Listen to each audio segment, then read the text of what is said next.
दोनों गाल पे थप्पड़। ये मुहावरा तो आपने जरूर सुना होगा कि अगर कोई एक गाल पर थप्पड़ मारे तो दूसरा भी आगे कर देना चाहिए।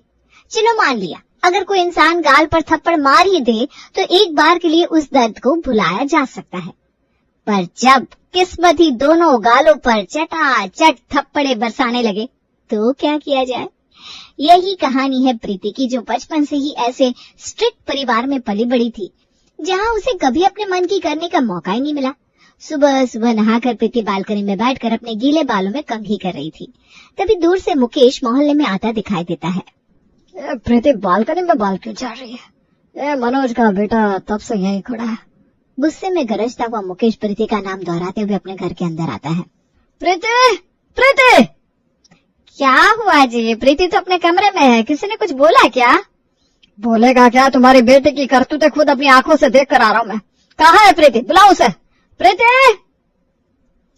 प्रीति ने ये क्या कर दिया? ऐसे संस्कार तो मैंने नहीं दिए थे उसे। भगवान। और बिना पूरी बात जाने ममता तो वहीं बैठकर रोने लगती है। नीचे फ्लोर से आ रही आवाजों को सुनकर भागती हुई प्रीति सीढ़ियों से नीचे आती है। क्या हुआ पापा?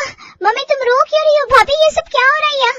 मुझसे मत पूछिए दीदी, ना मुझे फर्क पड़ता है ना ही मुझे मतलब है।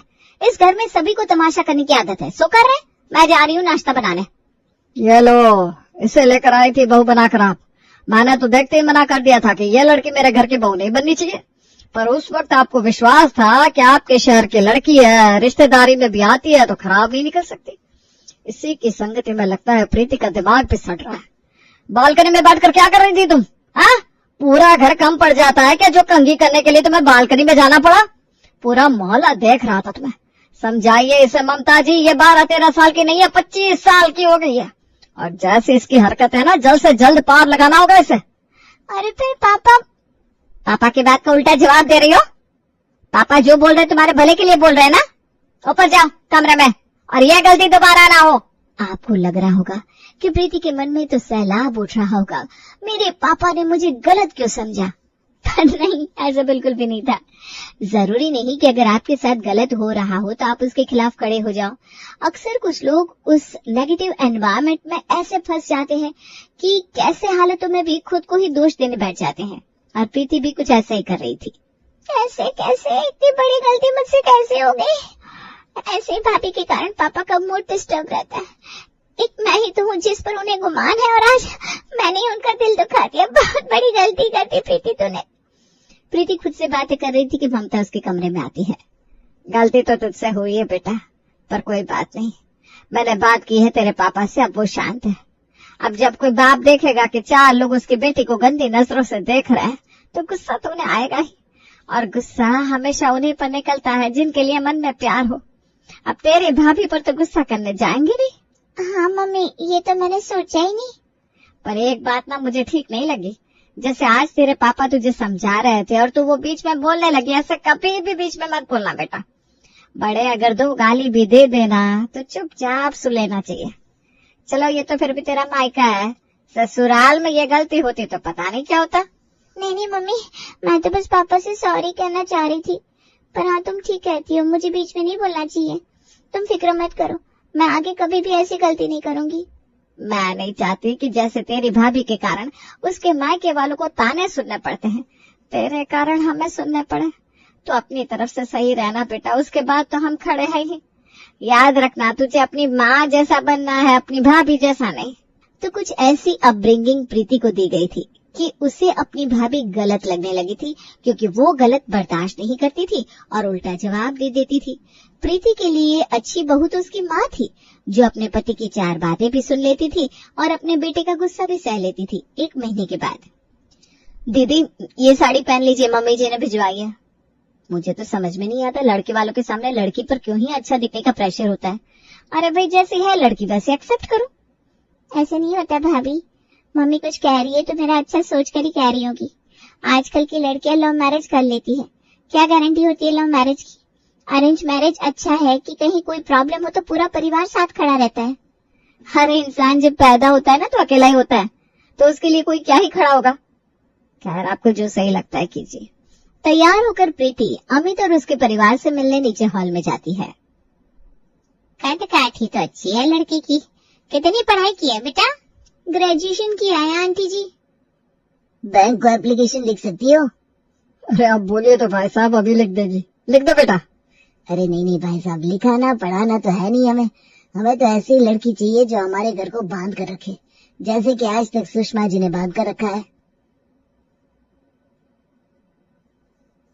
मेकअप का शौक वोक है कि नहीं भाभी? निशा, अभी प्रीति तुम्हारी भाभी बनी नहीं है। ऐसी तो 10 लड़कियां देख चुके हैं हम। देख लीजिए बहन जी, भगवान संजोग खुद बना रहा है। निशा बेटी के मुंह से खुद ही भाभी निकल गया। अमित का मेन बाजार में मोबाइल का शोरूम था। परिवार अच्छा खासा पैसे वाला था, इसलिए मुकेश का परिवार तो लगा पड़ा था कि ऐसे ही अमित इस रिश्ते के लिए हामी भरे, और अमित हामी भर भी देता है पर एक शर्त पर। अब अंकल जी बोलो या ससुर जी, बात तो एक ही होगी।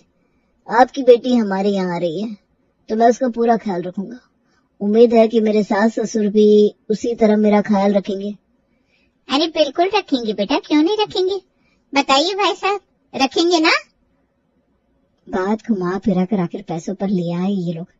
इनका रवैया देखकर ही मुझे अंदाजा हो गया था, अब बिना मुंह खोले यहाँ से जाने वाले नहीं है। वो क्या है ना पापा जी, मैं एक कार लेने की सोच रहा था। ज्यादा महंगी नहीं है, यही कुछ 25 लाख की है। कम से कम 10-15 लाख का अगर डाउन पेमेंट मेरे ससुराल वालों की तरफ से हो जाता तो अच्छा लगता। अरे इसमें बोलने वाले क्या बात है दामाद जी, गाड़ी आएगी तो बैठेगी तो मेरी बेटी है। बिल्कुल हो जाएगी डाउन पेमेंट। आप बस बारात लाने की तैयारी शुरू कीजिए। घोड़ी चढ़कर अमित प्रीति को लेने अपने ससुराल आता है, पर जिस लड़के ने अपनी होने वाली अर्धांगिनी के ऊपर पैसों को चुना हो, उसे कहाँ उसकी फिक्र होती। वरमाला की रस्म के लिए स्टेज पर खड़ा हुआ अमित चिढ़ने लगता है और रस्म वहीं रोक देता है। ये इतने सस्ते फूलों की वरमाला बनाई है आपने मम्मी जी, ये खातिर हो रही है यहाँ मेरी? मुझे तो लगा था कि आप लोग कम से कम ऑर्किड्स के फूलों की तो वरमाला बनाएंगे। जीजा जी आप 2 मिनट दीजिए हमें, मैं अभी दूसरी माला मंगवाता हूँ। अमित की हरकतें देखकर अंदर से प्रीति को भी अजीब लग रहा था, पर उसके सर पर उसके परिवार वालों ने पहले ही इज्जत की इतनी बड़ी गठरी रख दी थी कि वो कुछ कह नहीं पा रही थी। अपनी इकलौती बेटी को विदा होता देख ममता फूट फूट कर रोती है और उसे गले लगाकर कहती है, अब से वही तेरा घर है बेटा, उस घर को टूटने मत देना। जो पेड़ झुकता है ना उसी में फल लगते हैं।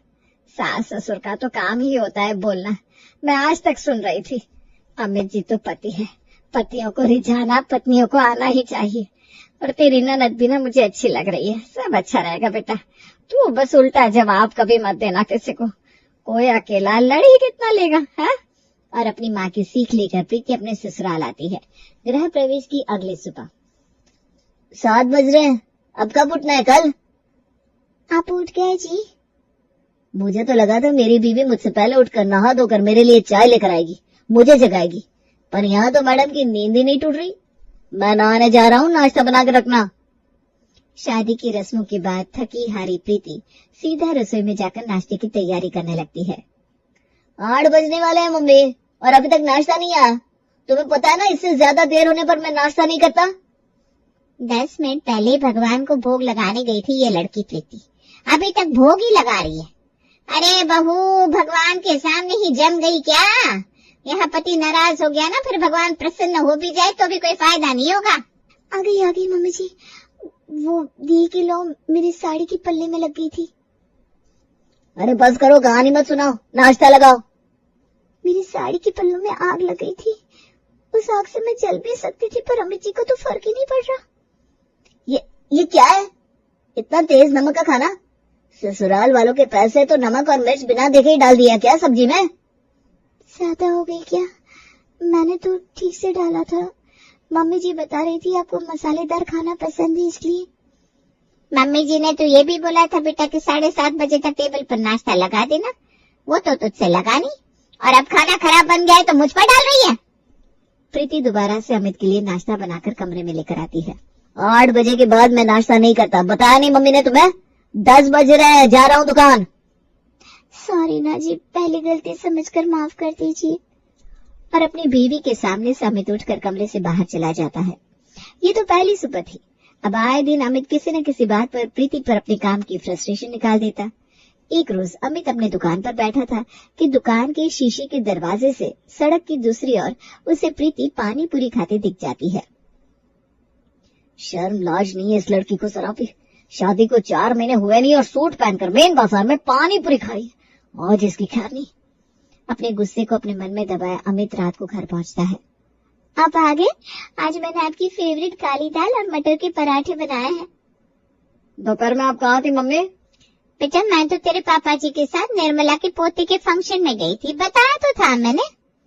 आप घर पर थी नहीं, इसका फायदा आपकी बहू उठाकर सूट पहनकर बाजार में पानी पूरी उड़ा रही थी। क्यों प्रीति? मम्मी जी वो क्या अमित सच बोल रहा है बहू? उसने बाजार में तुम्हें ही देखा था? जी पापा जी। लगाइए पापा मम्मी जी को फोन। शादी के पहले जब इस बात पर डिस्कशन हो गई थी कि हमारे घर की औरतें ऐसे कपड़े नहीं पहनती, तो बिना मुझे पूछे तुमने सूट पहना कैसे? किसको दिखाने जा रही थी? पहले तो मुझे लगा था बेटा कि प्रीति गलती जरूर करती है पर चरित्र की साफ है, पर आज तो मुझे भी शक हो रहा है। जिस शहर में ससुराल उसी में मायका। अब क्या पता किस पुराने आशिक के लिए सूट पहनकर गई थी। हे भगवान, भाभी तो बुरी फंस गई। मुझे नहीं पता था कि मेरे कारण भाभी पर ऐसा इल्जाम लग जाएगा। दीदी आप कुछ बोल क्यों नहीं रही? आप ही तो मुझे। मैं क्या मुझे देखा था वहां पर भैया ने? नहीं ना, क्योंकि मैं वहां थी नहीं। आप झूठ मत बोलिए भाभी। बहस करने की कोई जरूरत नहीं है निशा। ऐसी कई टेढ़ी खीर को सीधा किया है मैंने। 2 दिन खाना नहीं मिलेगा ना तो सारा पुराना प्यार दिमाग से छू मंतर हो जाएगा। किचन में ताला लगा दो निशा। किचन खुलेगा तो सिर्फ हमारे खाने के लिए। प्रीति कोई छोटी सी बच्ची नहीं थी। 25 साल की एक लड़की थी जो आज एक घर की बहू थी, पर उसके साथ ऐसा सुलूक किया जा रहा था जैसा कोई नौकरों के साथ भी नहीं करता। सुबह उठते ही झाड़ू पोछा बर्तन खाना बनाना सब कुछ प्रीति कर रही थी, पर उसे खाना तक नसीब नहीं हो रहा था। मम्मी ने बोला था चुप रहना, चुप कर रहना, सब कुछ ठीक रहेगा, पर यहाँ पर तो कुछ भी ठीक होता नहीं दिख रहा। सोचा था अमित जी के साथ साथ सभी को मेरी प्रेगनेंसी की न्यूज दूंगी, पर यहाँ तो सब उल्टा ही हो रहा है। ऐसी हालत में इतनी देर तक भूखा रहना मेरे लिए सही नहीं है। भूख से सर फटा जा रहा है। क्या करूं, कुछ खा लूं, पर कैसे? किचन में ताला लगा हुआ है। प्रीति अपना कमरा खंगालती है और अपने पति के ड्रॉअर में फाइनली उसे एक बिस्किट का पैकेट मिल जाता है। प्रीति जैसे ही उसे फाड़कर पहली बिस्किट खाती है, अमित कमरे में आ जाता है और एक तमाचा अपनी बीवी के गाल पर जड़ देता है। आ गई ना अपनी औकात पर? चोरी कर रही थी तुम? आज बिस्किट की चोरी की है, कल को पैसे चुराने लगोगी। ये क्या बोल रहे हैं आप? कोई चोरी नहीं की मैंने, ना ही मैं किसी लड़के से मिलने गई थी। मैं सिर्फ पानी पूरी खा रही थी, वो भी दीदी के कहने पर। मुझे खट्टा खाने का मन कर रहा था तो। और जैसे ही प्रीति के मुंह से अमित उल्टा जवाब सुनता है, उसका गुस्सा और बढ़ जाता है। वो अपनी बीवी के दूसरे गाल पर भी तमाचा जड़ देता है। आज तक मैं चुप रही क्योंकि मेरी माँ के संस्कार थे, पर मेरी माँ ने मुझे ये भी कहा था कि बेटे जिस दिन तेरे सही होने के बाद भी तेरे ससुराल वाले तेरे साथ गलत करेंगे, उस दिन तेरे मायके वाले ढाल बनकर तेरे आगे खड़े रहेंगे। मैं यहाँ अब एक पल नहीं रुकूंगी और इस तमाचे का जवाब तो मेरे घर वाले ही आपको देंगे। अपने ससुराल वालों को खुश करने की अपनी तमाम कोशिशों के बाद आज प्रीति हार कर अपना सामान बांध कर अपने मायके निकल जाती है। वो दरवाजे से अभी अंदर आई भी नहीं थी कि उसकी माँ कहती है, किससे पूछकर सूट पहना था तूने? हाँ, तुझे क्या बोला था? तेरी सास जो बोलेगी वही करेगी तू। अरे मम्मी, तुम भी सूट पर अटकी हुई हो। तुम्हारे दामाद ने मेरे गालों पर तमाचा मारा है। आज तक पापा ने मुझ पर कभी हाथ नहीं उठाया, तुमने नहीं उठाया, तो वो होते कौन है मुझे मारने वाले? अरे तमाचा ही मारा है ना, कोई सर तो नहीं फोड़ दिया तुम्हारा। और शादी के बाद पति पत्नी के बीच ऐसे झगड़े होना आम बात है। पति अगर गर्म मिजाज का है तो तुम्हें जरा नरम होकर चलना चाहिए था। और गलती तुम्हारी होगी, वरना जीजाजी कोई पागल तो है नहीं जो अचानक ही आकर तुम्हें तमाचा मार देंगे। पति से मिला तमाचा प्रीति को उतना नहीं चुभा था जितना उसके मायके वालों की तरफ से मिला तमाचा चुभ जाता है। हर बार अपनी माँ की बात सुनकर चलने वाली प्रीति को जब अपनी माँ से ही धोखा मिलता है तो वो इस बात को बर्दाश्त नहीं कर पाती। प्रीति की हालत देखकर सोनिया उसके पीछे पीछे जाती है। अब शायद आपको समझ आ रहा होगा दीदी, क्यों मैं इन लोगों को उल्टा जवाब देती हूँ। मुझे पता है आपके मायके वाले कैसे हैं। अगर आपकी तरह मैं भी चुप रहती तो आपका भाई मुझ पर भी हाथ उठाने में वक्त नहीं लगाता। मेरा तो यही मानना है, पहले किसी को छेड़ो मत और कोई छेड़े तो उसे छोड़ो मत। मैं आपको जीजाजी से रिश्ता तोड़ने की सलाह तो नहीं दूंगी, उन्हें ठीक करने की सलाह दूंगी। पढ़ी लिखी हैं आप, और आपको ये भी पता है कि पति जब पत्नी पर हाथ उठाए तो किस धारा के तहत पति पर केस किया जा सकता है। और आज मिला ये धक्का प्रीति को हमेशा हमेशा के लिए बदल देता है। रौद्र रूप में प्रीति अपने ससुराल पहुंचती है। मड़ी उछल कर गई थी अपने मायके तो बहू, क्या हुआ, मायके वालों ने रखा नहीं? बिल्कुल ठीक समझी आप मम्मी जी, मुझे तो मेरे मायके वालों ने नहीं रखा, पर आपके बेटे को उसके ससुराल वाले जरूर रख लेंगे, और उसका ससुराल होगा जेल। आईपीसीसी की न जाने कितनी धाराएं लग जाएगी। मैं तो बस वही सोच रही हूँ, गर्भवती पत्नी पर हाथ उठाने का आरोप, उसे हर वक्त मानसिक उत्पीड़न देने का, अब ससुराल वालों पर दहेज लेने का आरोप। आप सबका क्या होगा मम्मी जी? और हाँ, मुझे ये भी पता है कि ये घर आप लोगों का अर्जा हुआ नहीं है, पैतृक संपत्ति है, और पैतृक संपत्ति पर तो पोते पड़पोते का हक होता ही है, और इस घर का वारिस मेरे पेट में पहले ही है। तो मैं आपके घर नहीं आई हूँ, मैं अपने घर आई हूँ। तूने बहू पर हाथ उठाया, तेरी हिम्मत कैसे हुई? अरे बहू तो क्यों नाराज हो रही है? हमें कहाँ पता था कि तुम मियाँ बीवी के बीच की बात इतनी बिगड़ गई है। हमारी बहू माँ बनने वाली है और तूने ऐसे में उसका खाना बंद कर दिया। मैं देख लगाऊंगा ना कान के नीचे, अकल ठिकाने आ जाएगी तेरी। मांग प्रीति से माफी और इस मैटर को खत्म कर। तो बैठ ना बहू, मैं तेरे लिए खाना लेकर आती हूँ। और सोनिया का छोड़ा हुआ दिल बिल्कुल सटीक बैठता है। जब तक प्रीति सुन रही थी लोग सुना रहे थे, और जैसे ही आज प्रीति दहाड़ती है सबकी सिट्टी पिट्टी गुल हो जाती है। इस दिन के बाद सभी को समझ में आ जाता है कि वो प्रीति पर चढ़कर नहीं रह सकते, और प्रीति अपने ससुराल वालों के साथ साथ मायके वालों को भी ठीक कर देती है।